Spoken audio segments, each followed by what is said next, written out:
Welcome student to our video lecture series of SSIT for the geotechnical engineering, and we are studying the chapter compaction. In the last lecture we had done the topic affecting the compaction. So today we are going to continue our next topic. So let's start with the new topic. So we are going to start our next topic about the general compaction method.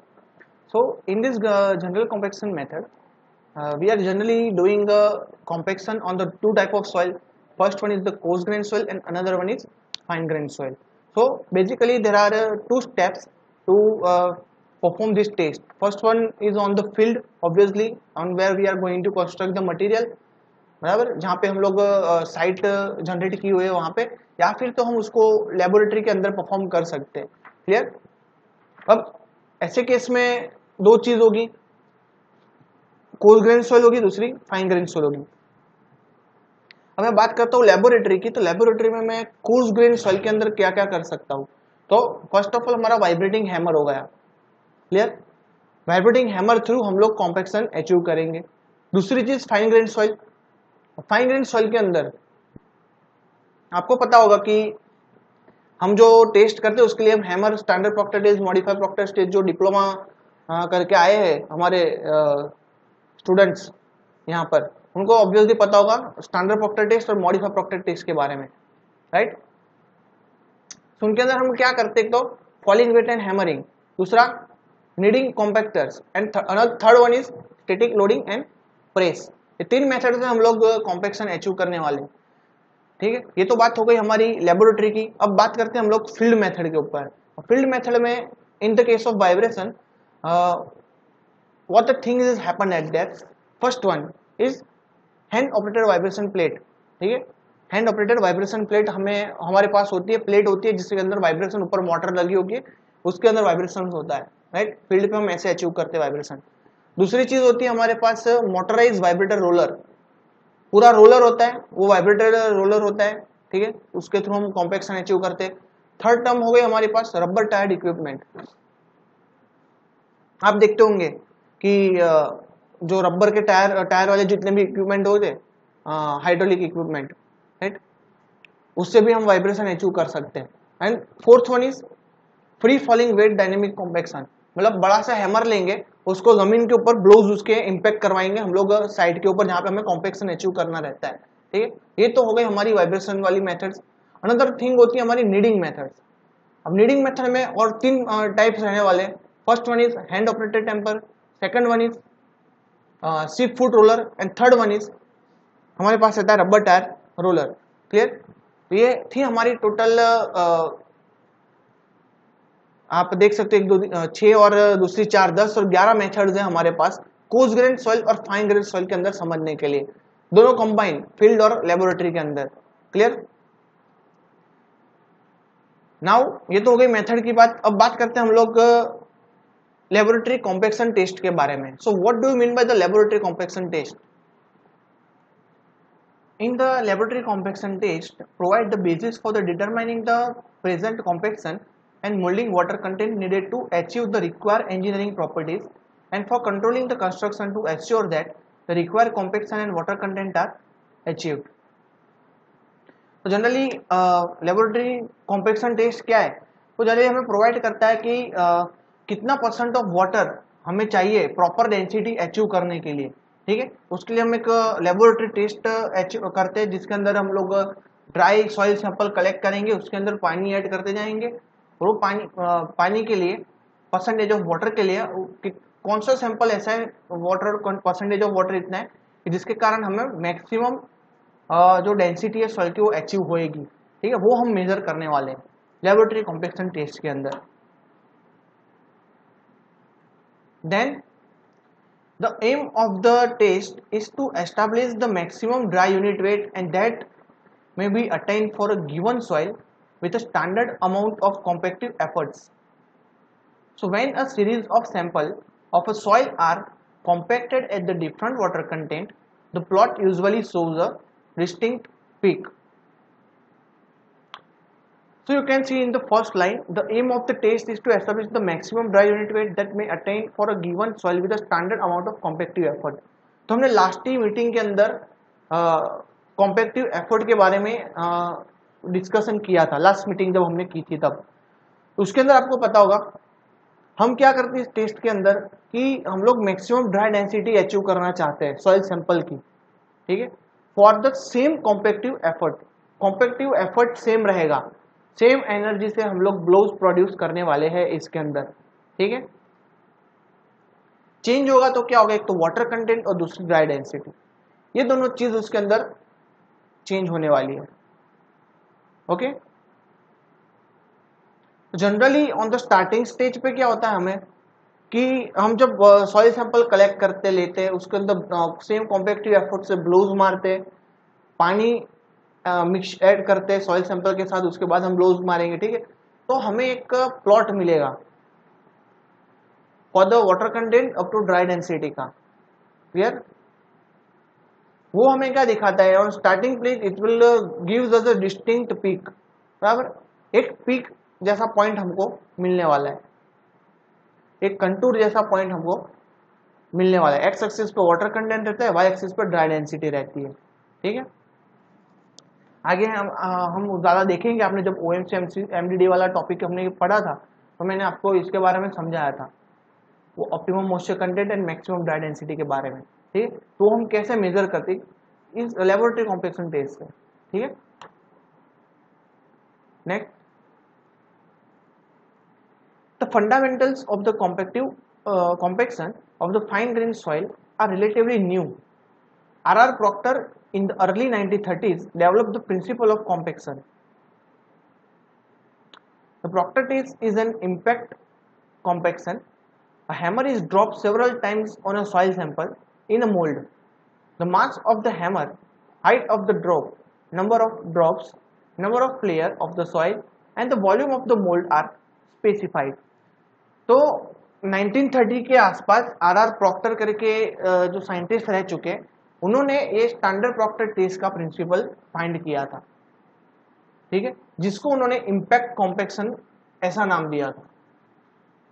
इसके अंदर क्या होता था कि जो hammer होता था वो हम सेवरल टाइम्स के लिए सॉइल सैंपल के मोल्ड के अंदर ड्रॉप करवाएंगे, ठीक है, जिसके अंदर जो सॉइल का मास रहता था वो सेम रहता था, जितनी हाइट पे से हम हैमर को ड्रॉप करेंगे वो हाइट भी फिक्स रहती थी, नंबर ऑफ ड्रॉप्स मतलब कितने बार हमें हैमरिंग करना है सॉइल सैंपल के ऊपर वो भी फिक्स रहता था, and the number of layer of soil, कितने लेयर में हमको सॉइल मोल्ड के अंदर फिलअप करनी है वो भी फिक्स रहता था, and in last the volume of mould is also specified, मतलब कितने वॉल्यूम मोल्ड का रहेगा, सेम मोल्ड रहेगा ऑब्वियसली, ठीक है, वो भी हम लोग निर्धारित कर देते थे प्रैक्टिकल से पहले। अब there are several type of test which can be used to study the compactive properties of the soil. बहुत सारे कुछ टेस्ट है यहाँ पे कॉम्पैक्टिव एफर्ट मेजर करने के लिए। द मेन टेस्ट मैं आपको बता दूं वो स्टैंडर्ड प्रॉक्टर टेस्ट रहेगा।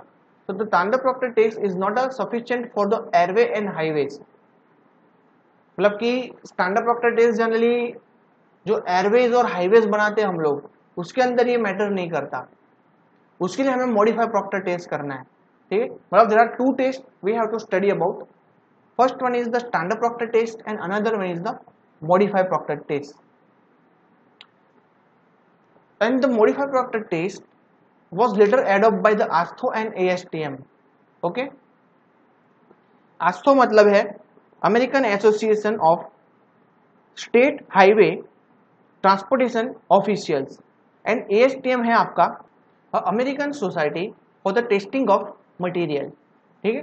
तो इन लोगों ने उसको एडॉप्ट कर लिया मॉडिफाई प्रॉक्टर टेस्ट को, कुछ बदलाव किए, कुछ मॉडिफिकेशन किया ऑब्वियसली, तभी उसका नाम स्टैंडर्ड प्रॉक्टर टेस्ट से बदल के मॉडिफाई प्रॉक्टर टेस्ट कर दिया यहाँ पे, क्योंकि ऑब्वियसली हमने आगे अभी आपको बताया कि ये जो स्टैंडर्ड प्रॉक्टर टेस्ट है उसके अंदर जो ऑप्टिमम मॉइस्चर कंटेंट और मैक्सिमम ड्राई डेंसिटी जो हमें अचीव होती है, जो कॉम्पैक्टिव एफर्ट होता है, वो हम हाईवे और रेलवे के जो रोड होता है, पेवमेंट होता है, वो पेवमेंट पे हम लोग यूज जनरली नहीं कर सकते, उसके लिए हमें ज़्यादा डेंसिटी वाला रोड चाहिए होता है, क्लियर।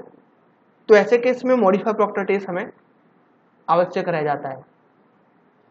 ये आपको कॉम्पिटिटिव एग्जाम में भी पूछ सकते हैं which are the test is required in the case of highway payment or airway payment, and there they gives you the different options like standard Proctor test, modified Proctor test, both of them or none of them. Then you can select the answer standard Proctor test, modified Proctor test. You cannot use the standard Proctor test, so there is a second B answer is your final answer. The modified Proctor test will be used as a making a payment of highway construction. Now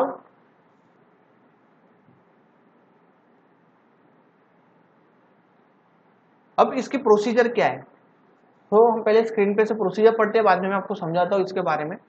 a soil is compacted into a mould in 3 to 5 equal layers. Each layer receives 25 blows of a hammer of standard weight. The energy or compactive effort supplied in this test is 595 kilojoule per meter cube. The important dimensions are: volume of mold is 1000 centimeter cube, hammer mass 2.5 kg, and the drop of hammer is 300 mm. तो इसके अंदर आपको पूरा जो कहते हैं ना कि कितने एफर्ट्स लगेंगे, कैसे प्रोसीजर करनी है, वो आपको यहाँ पे समझा दिया है. स्टैंडर्ड प्रॉक्टर टेस्ट के अंदर हम 3 लेयर में सॉइल को कॉम्पैक्ट करेंगे. हर एक लेयर पे 25-25 ब्लोज हैमर से मारेंगे. वो जो हैमर होगा उसका वेट रहेगा 2.5 kg जितना. ठीक है. फ्री फॉल का हाइट रहता है 300 mm जितना. जो हैमर हम यूज करने वाले उसको वो 300 mm से उसका ब्लोज होगा, ऐसा फिक्स किया होता है. ठीक है. जो मोल्ड का वॉल्यूम रहता है, जो मेटल का मोल्ड होगा जिसके अंदर हम सॉइल कॉम्पैक्ट करें 3 लेयर में 25-25 ब्लो मार के, वो मोल्ड का वॉल्यूम रहता है 1000 सेंटीमीटर क्यूब जितना, 1000 सेंटीमीटर क्यूब. ओके. अब ये प्रोसेस करने से हमें जो एनर्जी प्रोड्यूस मिलने वाली है, जो कॉम्पैक्टिव एफर्ट की जो एनर्जी है टेस्ट के अंदर, वो 595 kilo joule per metre cube जितनी उत्पन्न होती है. ठीक है. वो fix 595 kilo joule per metre cube के आसपास ही हम लोग अगर प्रॉपर टेस्ट मेथड से कर रहे हैं तो इतनी ही एनर्जी उसके अंदर प्रोड्यूस होगी. Now you can see on your screen, this is the soil sample, right. This is your mould extruder. Okay. ये आपका मोल्ड एक्सट्रूडर है, स्टैंडर्ड प्रॉक्टर टेस्ट के इक्विपमेंट. ये आपका यहाँ पे देख सकते हो मोल्ड रखा हुआ है. ये यूसीएस के सैंपल्स पड़े बहुत सारा. यहाँ पे पानी का जार रखा है. ये आपका हैमर मॉडिफाइड प्रॉक्टर टेस्ट का हैमर और ये स्टैंडर्ड प्रॉक्टर टेस्ट का हैमर. इसकी हाइट 300 mm है और उसका हैमर का वेट 2.5 kg जितना है. क्लियर. नजदीक से देख सकते हो आप फिगर को. स्टैंडर्ड प्रॉक्टर टेस्ट के अंदर ये है आपका मोल्ड. इस तरीके का उसका डायमेंशन रहता है. एक तो मोल्ड रहता है, उसके ऊपर एक कॉलर लगा होता है. ठीक है. हम जब सॉइल सैंपल इसके अंदर ऐड करते हैं तो कॉलर के टॉपर पोर्शन तक हम सॉइल ऐड करेंगे. उसके बाद कॉलर को रिमूव करके जो भी सॉइल यहाँ पे आई होगी उसको हम क्लीन कर देंगे एकदम स्मूथ. फिर इसका वेट करेंगे हैमर मोल्ड का. ठीक है. मोल्ड के अंदर क्या है उसके डायमेंशन देख लो आप. कॉलर का आउटर डायमीटर होता है 114 mm. Okay.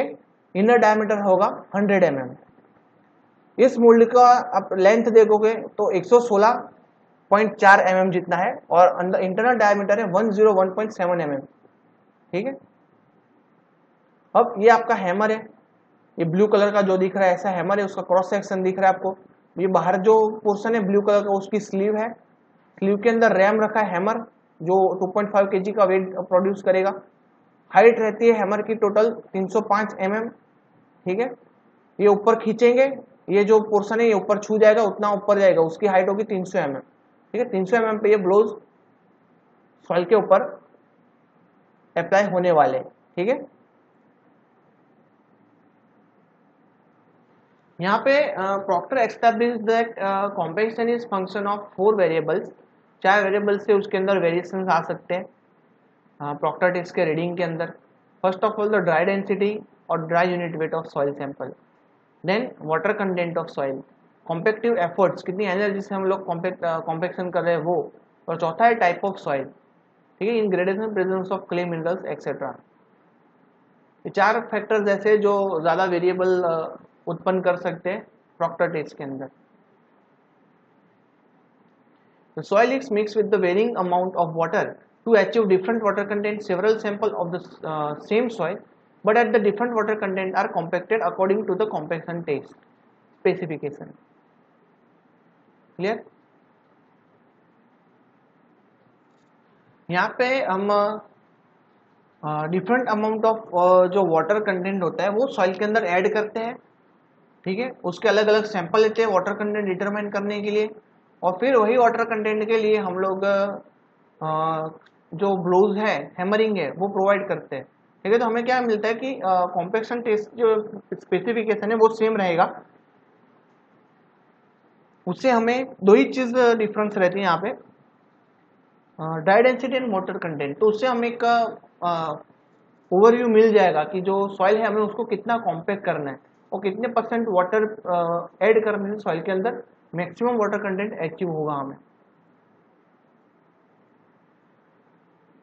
Then apply the 25 blows of the rammer drop from a height of 305 mm above the soil।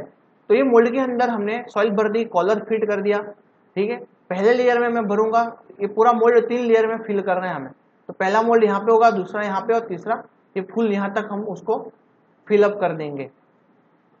इसके अंदर हम 25 पहले जो लेयर मैंने यहाँ पर तक फिलअप किया है उसको मैं क्या करूंगा, 25 नंबर ऑफ ब्लोज उसके अंदर अप्लाई करूंगा, ठीक है। ये पहला लेयर मैंने भर दिया। ये पहला नंबर पे मैं क्या करूंगा, हैमर है 2.5 kg का, सॉइल फिलअप करके इसके ऊपर हैमरिंग करूंगा।